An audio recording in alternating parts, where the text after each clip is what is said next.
course, all of you have your lives to get back to also. But, ayun, first of all, I want to thank you for, you know, for those of you who keep showing up for my father. Kay, this is not an easy situation to navigate. The whole family, from the whole family, dako kayo nga pasalamat sa inyong tanan.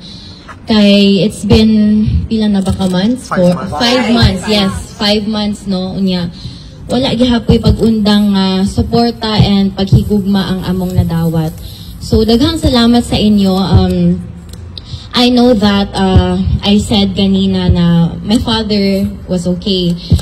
He is okay. He sounded lively and sharp as usual. But of course, his situation is not to be taken lightly.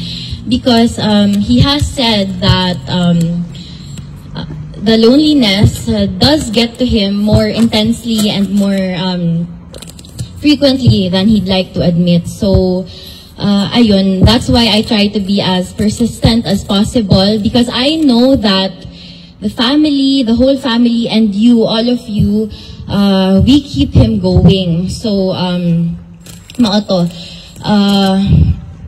With that being said, it keeps him going. The constant communication from to the visits, the calls, and of course my daily letters. So I left The Hague. The first time I left The Hague was April 16, I think. April 16. So I've been writing him daily letters, yun, and I have not stopped. So and he told me that from time to time, he does go over them when he gets lonely. And so, kato, when I visit him tomorrow, at least I can update him na nandito kayo lahat ngayon. So, I'm sure that he will be very happy and grateful to hear it. Again, daghan kayong salamat sa inyo. Ayun, I will not make this very long na kay I know that all of you are busy also. And gabi na pod, so mga tulog na tatanan. Actually, nagakulot na ni akong buhok diri sa taas kay pasabot ana haggard na pod ko, no? Patugon na pod ko. Pero daghang salamat sa inyo. Dili na ko magtagalog kay mabash na sa daan eh. Dili magud ko hawd, pero ayun, maraming salamat sa inyo, and I wanted to show up today to show my appreciation for your unwavering loyalty and support and love for President Rodrigo Roa Duterte. Daghang salamat gyud sa inyo, and I hope dili ta muundang hantod sa makauli siya, because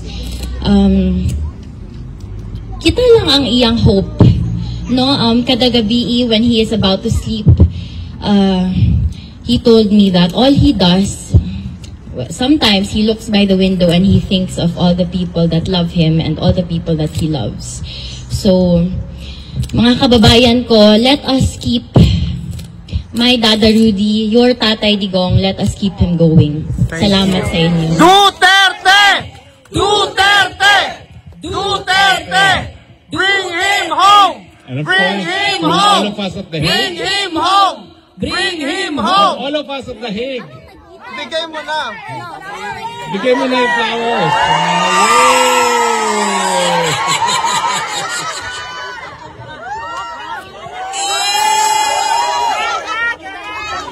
Siren of Netherlands. Okay.